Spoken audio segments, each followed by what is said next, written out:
प्रिय दर्शक बंधुओं, क्या आपने कभी ये सुना है कि सोमवार के दिन माता पार्वती और भगवान महादेव की ये पावन कथा यदि सच्चे मन, श्रद्धा और पूर्ण विश्वास के साथ सुन ली जाए तो जीवन की हर पीड़ा, हर बाधा, हर भय और हर मानसिक कष्ट धीरे धीरे स्वयं शांत होने लगते हैं। आज का ये सोमवार कोई साधारण दिन नहीं है।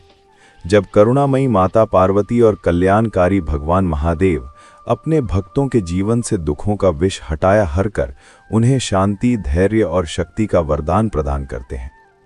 शास्त्रों में कहा गया है कि जो भी व्यक्ति सोमवार के दिन श्रद्धा, संयम और विश्वास के साथ शिव पार्वती की कथा सुनता है, उसके जीवन में व्याप्त मानसिक पीड़ा, रोग, पारिवारिक तनाव, असफलता, भय और आंतरिक अशांति धीरे धीरे समाप्त होने लगती है।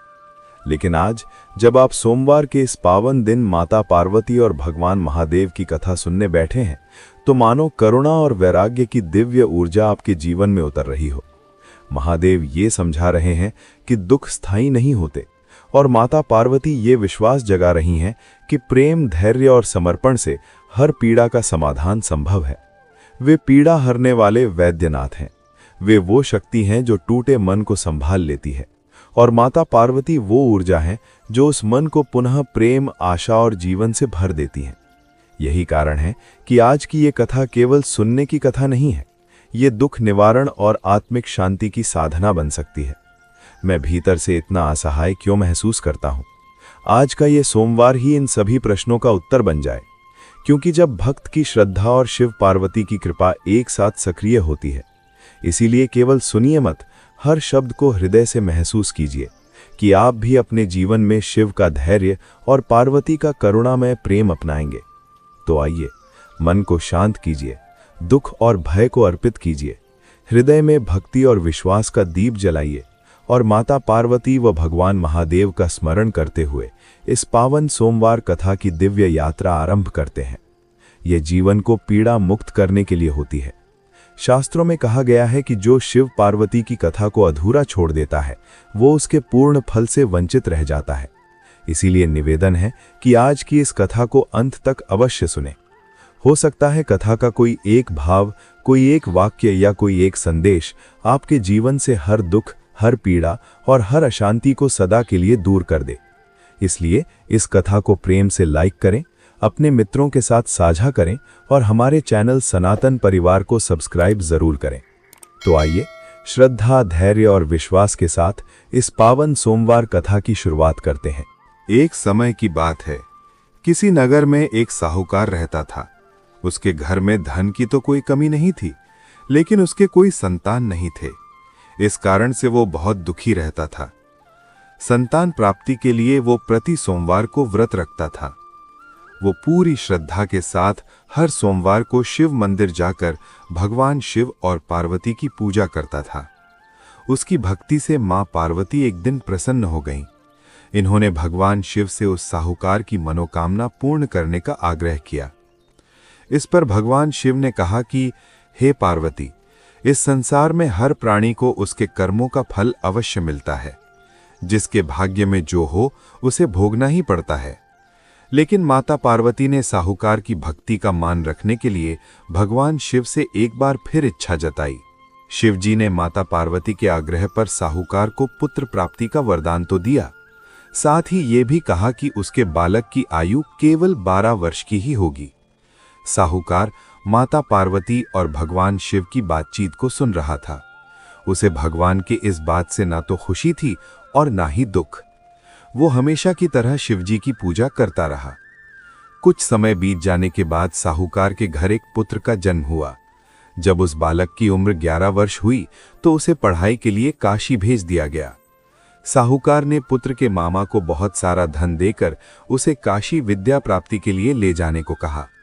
साथ ही मार्ग में यज्ञ कराते हुए जाने का आश्वासन दिया। साथ ही यज्ञ स्थल पर ब्राह्मणों को भोजन कराने और दक्षिणा देने को भी कहा। दोनों मामा भांजे साहूकार के निर्देश अनुसार यज्ञ कराते और ब्राह्मणों को दान दक्षिणा देते काशी की ओर चल पड़े। रात में एक नगर पड़ा जहां किसी राजा की कन्या का विवाह हो रहा था। लेकिन जिस राजकुमार से उसका विवाह होने वाला था वो एक आंख से काना था। राजकुमार के पिता ने अपने पुत्र के काना होने की बात को छुपाने के लिए एक चाल सोची।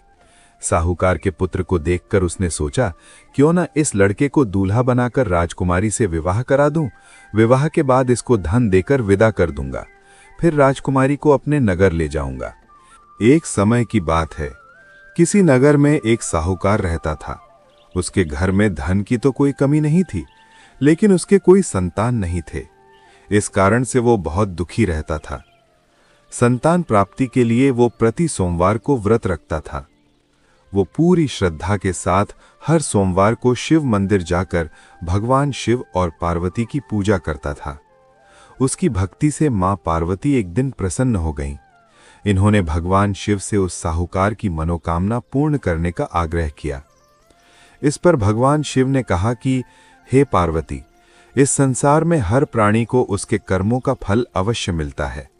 जिसके भाग्य में जो हो उसे भोगना ही पड़ता है। लेकिन माता पार्वती ने साहूकार की भक्ति का मान रखने के लिए भगवान शिव से एक बार फिर इच्छा जताई। शिवजी ने माता पार्वती के आग्रह पर साहूकार को पुत्र प्राप्ति का वरदान तो दिया, साथ ही ये भी कहा कि उसके बालक की आयु केवल 12 वर्ष की ही होगी। साहूकार माता पार्वती और भगवान शिव की बातचीत को सुन रहा था। उसे भगवान के इस बात से ना तो खुशी थी और ना ही दुख। वो हमेशा की तरह शिवजी की पूजा करता रहा। कुछ समय बीत जाने के बाद साहूकार के घर एक पुत्र का जन्म हुआ। जब उस बालक की उम्र 11 वर्ष हुई तो उसे पढ़ाई के लिए काशी भेज दिया गया।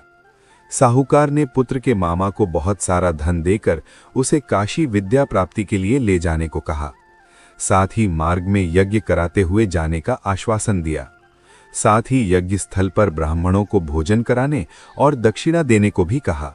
दोनों मामा भांजे साहूकार के निर्देश अनुसार यज्ञ कराते और ब्राह्मणों को दान दक्षिणा देते काशी की ओर चल पड़े। रात में एक नगर पड़ा जहां किसी राजा की कन्या का विवाह हो रहा था। लेकिन जिस राजकुमार से उसका विवाह होने वाला था वो एक आंख से काना था। राजकुमार के पिता ने अपने पुत्र के काना होने की बात को छुपाने के लिए एक चाल सोची। साहूकार के पुत्र को देखकर उसने सोचा, क्यों न इस लड़के को दूल्हा बनाकर राजकुमारी से विवाह करा दूं। विवाह के बाद इसको धन देकर विदा कर दूंगा, फिर राजकुमारी को अपने नगर ले जाऊंगा। इसी तरह वो साहूकार लड़के को दूल्हे के वस्त्र पहनाकर राजकुमारी से विवाह करा दिया। लेकिन साहूकार का पुत्र ईमानदार था, उसे ये बात अच्छी नहीं लगी। उसने मौका मिलते ही राजकुमारी की चुन्नी के पल्ले पर लिख दिया कि तुम्हारा विवाह तो मेरे साथ हुआ है, लेकिन जिस राजकुमार के साथ तुम्हें भेजा जाएगा वो एक आंख से काना है। मैं तो काशी पढ़ने जा रहा हूं। जब राजकुमारी ने चुन्नी पर लिखी बातें पढ़ीं तो उसने अपने माता पिता को ये बात बताई। फिर राजा ने अपनी पुत्री को विदा नहीं किया। बारात को वापस लौटा दी गई। दूसरी ओर मामा के साथ साहूकार का पुत्र काशी पहुंचा। वहां जाकर उन्होंने यज्ञ किया। जब लड़के की आयु 12 साल की हुई, उसी दिन यज्ञ रखा गया। लड़के ने इस दौरान अपने मामा से कहा कि मेरी तबीयत कुछ ठीक नहीं लग रही है। मामा ने उसे अंदर जाकर सो जाने को कहा। शिवजी के वरदान के अनुसार कुछ ही देर में उस बालक ने प्राण निकल गए। भांजे को मृत देख उसके मामा ने विलाप शुरू कर दिया। संयोगवश उसी समय शिवजी और माता पार्वती उधर से गुजर रहे थे। पार्वती ने भगवान से कहा, स्वामी, मुझे इसके रोने के स्वर सहन नहीं हो रहे हैं। कृपा कर आप इस व्यक्ति के कष्ट को दूर करें। जब शिवजी उस मृत बालक के समीप गए तो बोले कि ये उसी साहूकार का पुत्र है जिसे मैंने 12 वर्ष की आयु का वरदान दिया था। अब इसकी आयु पूरी हो चुकी है। लेकिन मातृभाव से विभोर माता पार्वती ने कहा कि हे महादेव, कृपा कर इस बालक को और आयु देने की, अन्यथा इसके वियोग में तड़प तड़प कर इसके माता पिता भी मर जाएंगे। माता पार्वती के इतने आग्रह पर भगवान शिव ने बालक को जीवित होने का वरदान दिया। शिवजी की कृपा से उस लड़के का पुनः जन्म हुआ। इस तरह शिक्षा समाप्त कर लड़का मामा के साथ अपने नगर की ओर वापस निकल पड़ा। दोनों साथ चलते हुए उसी नगर में पहुंचे जहां लड़के का विवाह हुआ था। राजा ने लड़के को वहां पहुंचते ही पहचान लिया। फिर महल में ले जाकर उसकी खूब खातिरदारी की और अपनी पुत्री को विदा किया। इधर भूखे प्यासे रहकर साहूकार और उसकी पत्नी अपने बेटे की प्रतीक्षा कर रहे थे। उन्होंने अपने बेटे की मृत्यु का समाचार मिलने पर स्वयं प्राण त्याग देने का प्रण कर रखा था। परंतु अपने बेटे के जीवित होने का समाचार पाकर वो बेहद प्रसन्न थे। उसी रात भगवान शिव ने साहूकार के स्वप्न में आकर कहा, हे श्रेष्ठी, मैंने तेरे सोमवार के व्रत करने और व्रत कथा सुनने से प्रसन्न होकर तेरे पुत्र को लंबी आयु का वरदान से दिया है। तो प्रिय दर्शक बंधु, ये कथा आपको कैसी लगी कमेंट में जरूर बताएं और हमारे चैनल सनातन परिवार को सब्सक्राइब जरूर करें। धन्यवाद।